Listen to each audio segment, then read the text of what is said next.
পৃথিবীর যেই প্রান্ত থেকে যারা দেখছেন সবার জন্য শুভকামনা, ভালোবাসা। প্রিয় দর্শক, আবারও উত্তপ্ত হয়ে উঠছে মধ্যপ্রাচ্য, কারণ ইরান আবার হরমুজ প্রণালী বন্ধ করে দিয়েছে। যে হরমুজ প্রণালী বন্ধ নিয়ে আমেরিকা ইরানের পায়ের কাছে এসে বসেছিল।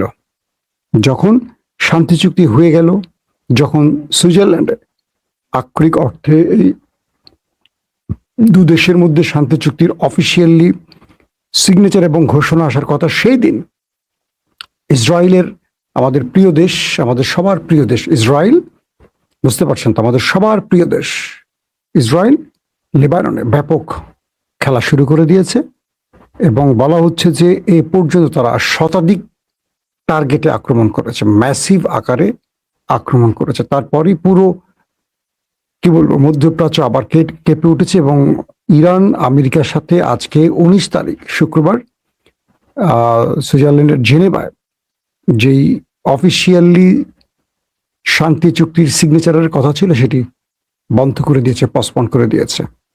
এবং জেডি ভেন্স আজকে সুইজারল্যান্ড সফর বন্ধ করে দিয়ে আমেরিকাতে রয়ে গেছেন। অর্থাৎ এক অর্থে ইসরায়েল সফল হয়ে গেছে। তারা এই বিষয়টি চেয়েছিল, এই বিষয়টি সফল হয়েছে। তো আমরা সেখানকার কিছু খবর জানাবো।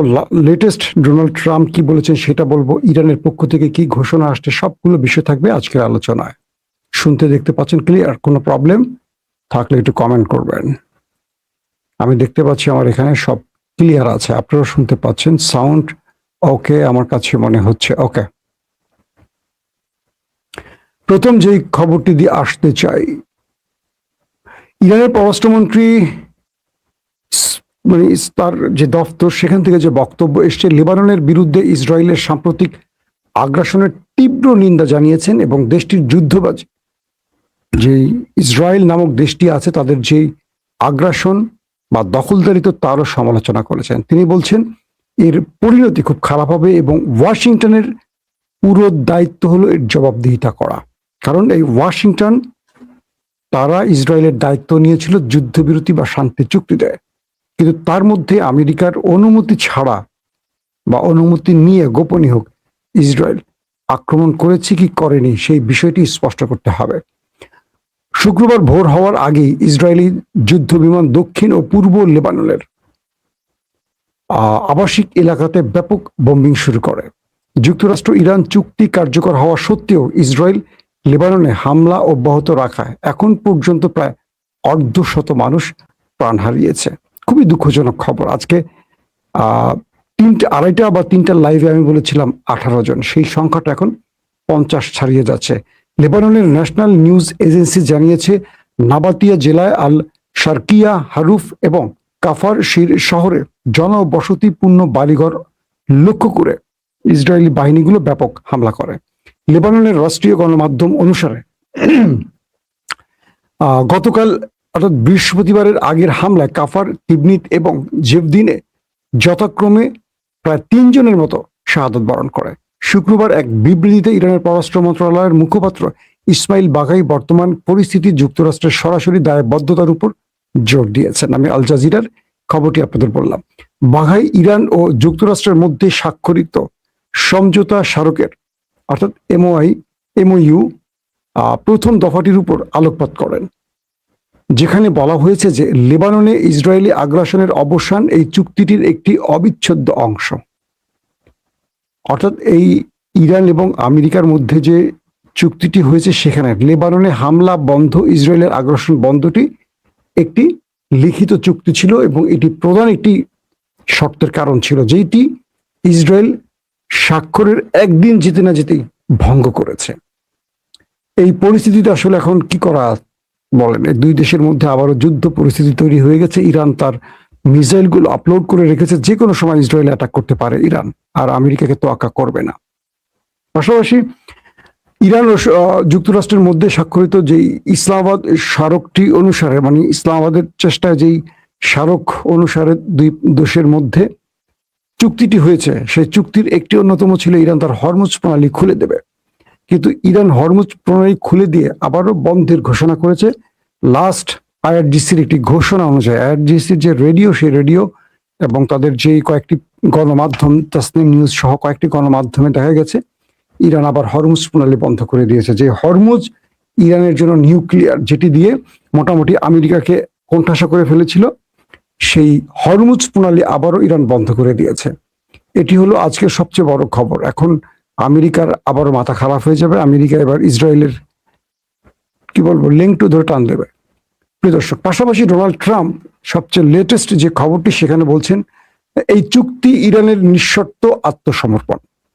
মানে ডোনাল্ড ট্রাম্পকে যখন পুরো পৃথিবী চেপে ধরেছে আর বলছে, ডোনাল্ড ট্রাম্প তুমি তো হেরে গেছো ইরানের কাছে, সব তো ইরান পেয়েছে, তুমি তো কিছু পাও নাই, তুমি যে দুটো বিষয় পেয়েছো এই দুটো তো পূর্বেই তোমাকে দিয়ে রাখা ছিল, নতুন করে সেই দুটো কি পেয়েছো তুমি?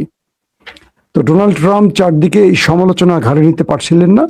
পরে বলছেন, যুক্তরাষ্ট্র ইরান সমঝোতা স্মারকের সমালোচকদের লক্ষ্য করে ডোনাল্ড ট্রাম্প বলছেন, ইরান ফিনিশ, মানে ইরান শেষ।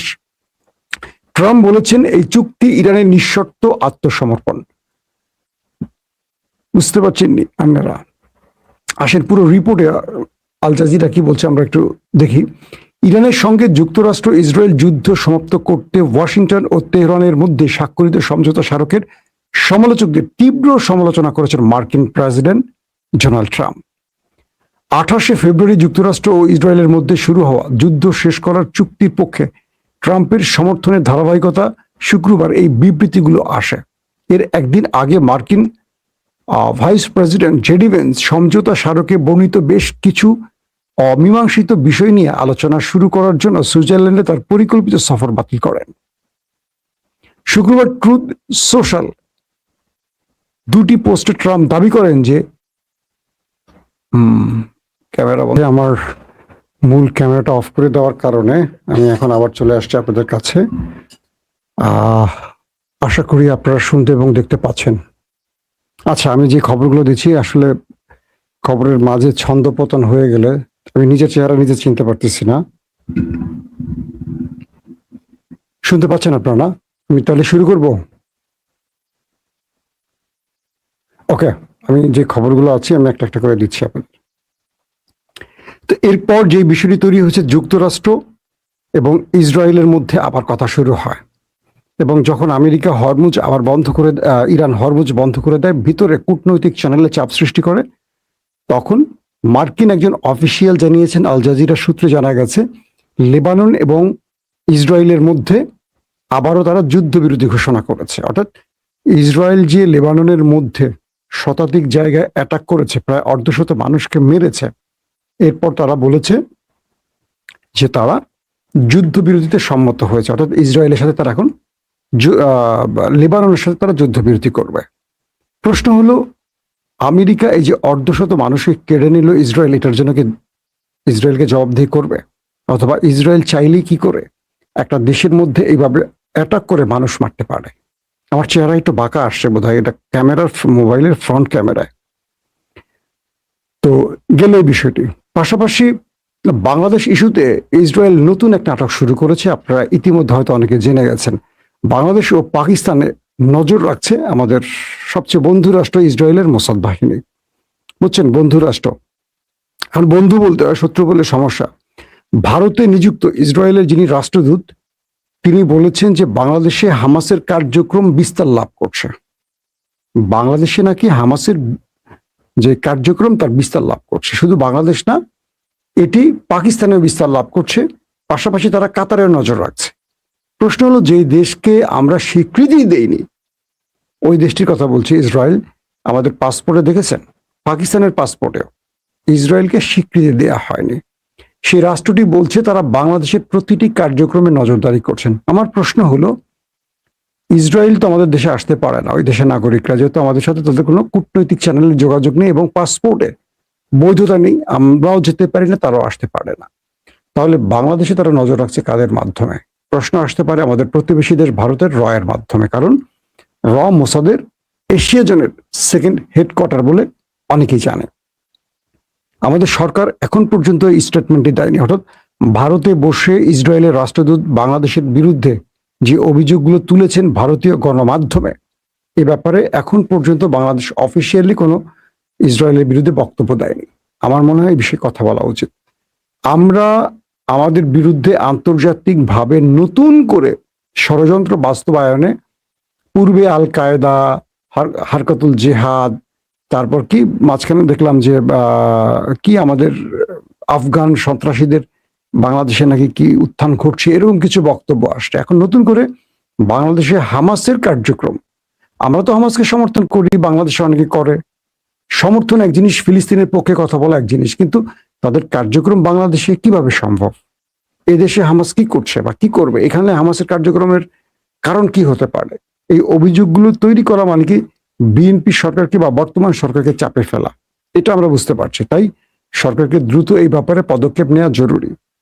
দর্শক, লাস্ট যে খবরটি দিয়ে আসতে চাচ্ছি সেটা হলো যে এই ব্যাপারে ভারতের নিযুক্ত বাংলা যিনি আছেন রাষ্ট্রদূত, তাকেও আমরা মনে হয় শক্ত জবাব চাইতে পারি যে ভারতে বসে তিনি বাংলাদেশ নিয়ে কি করে কথা বলেন।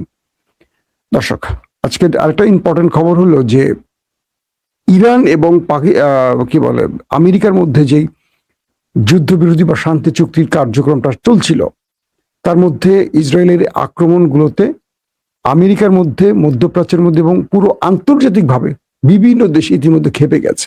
ইউরোপের বড় বড় বিশ্লেষক বলতেছেন যে ট্রাম্পকে বড় রকম বিপদে ফেলে দিচ্ছে নেতানিয়াহু, এবং ট্রাম্পের উচিত নেতানিয়াহুর প্রতি তার যে সমর্থন বা ইসরায়েলের প্রতি তার যে ব্যর্থহীন সমর্থন বা তার পক্ষে যে একদম ব্ল্যাঙ্ক চেক দেওয়ার একটা মনোভাব, সেখান থেকে সরে আসতে হবে। এটা ইউরোপীয় বড় বড় বিশ্লেষকরা ইতিমধ্যে বলতে শুরু করেছেন। যখন হরমুজ চালু হয়ে গেছে, পৃথিবী আবার স্বাভাবিক হওয়ার পথে হাঁটছিল, ঠিক সেই সময়টা বিনা কারণে ওরা দখলদারিত্ব চালাচ্ছে। ওরা নিজেরা বলছে, ওদের টেলিভিশন, ওদের মন্ত্রীরা, যে আমরা 2 থেকে 2.5 লক্ষ লেবানিজদেরকে দেশ থেকে তাড়িয়েছি, তাদের বাড়িঘর আমরা দখলে নিয়েছি। লেবানিজদের বাড়িঘর দখলে নিয়েছে, তারা নিজেরা ঘোষণা দিয়ে বলছে। বুঝতে পারছে তারা কতটা দখলদারিত্বের প্রমাণ দিচ্ছে পৃথিবীতে, আর পৃথিবী চুপ। তো ডোনাল্ড ট্রাম্প এই মুহূর্তে যেই বিষয়গুলোকে নিয়ে সবচেয়ে বেশি সোচ্চার, তিনি ইরানের কাছে নিজে যে হেরে গেছেন এটাকে এখন ঢাকার জন্য তিনি বলছেন যে 1 টাকাও আমরা ইরানকে দিচ্ছি না। অথচ বিভিন্ন গণমাধ্যমে চলে এসছে 300 বিলিয়ন মার্কিন ডলার ইরানকে দিচ্ছে ডোনাল্ড ট্রাম্প। এখন ট্রাম্প তার পকেট থেকে দিচ্ছেন নাকি আরবের গলা চিপে ধরে তাদের কাছ থেকে নিচ্ছেন সেটাই স্পষ্ট নয়, বাট ধারণা করা হচ্ছে আরবদের কাছ থেকে নেবেন। কিন্তু ট্রাম্পকে এই 300 বিলিয়ন প্রশ্নে এখন আটকে যেতে হয়েছে, এবং তিনি বলছেন যে না, আমরা ইরানকে 1 টাকাও দিচ্ছি না। ইরান হাতে পায়ে ধরে আমাদের থেকে শান্তি চুক্তি করিয়েছে। জি, ইরান হাতে পায়ে ধরে শান্তি চুক্তি করেছে বলে সবগুলো ইরানের শর্তই আপনি মেনে নিয়েছেন, আমরা বুঝতে পেরেছি। দর্শক, আজকে আর লম্বা করতে চাই না, খবরটা অনেকগুলো গুরুত্বপূর্ণ খবর ছিল, কিন্তু ক্যামেরার বিভ্রাটের কারণে একটা লম্বা সময় কেটে গেছে এবং নিজেই আগ্রহ হারিয়ে ফেলেছি খবর বলার। তো আজকে এই মুহূর্ত আর কি বলবো, বিদায় নিচ্ছি আপনাদের কাছ থেকে। পরবর্তী সময় চেষ্টা করব টেকনিক্যাল সাপোর্টের বিষয়গুলো আরো পরীক্ষা নিরীক্ষা করে লাইভে আসার জন্য। লাইভের মধ্যে আসলে অনেক সময় অনেক প্রবলেম হয়ে যেতে পারে। প্রত্যেকে ভালো থাকবেন। আল্লাহ হাফেজ।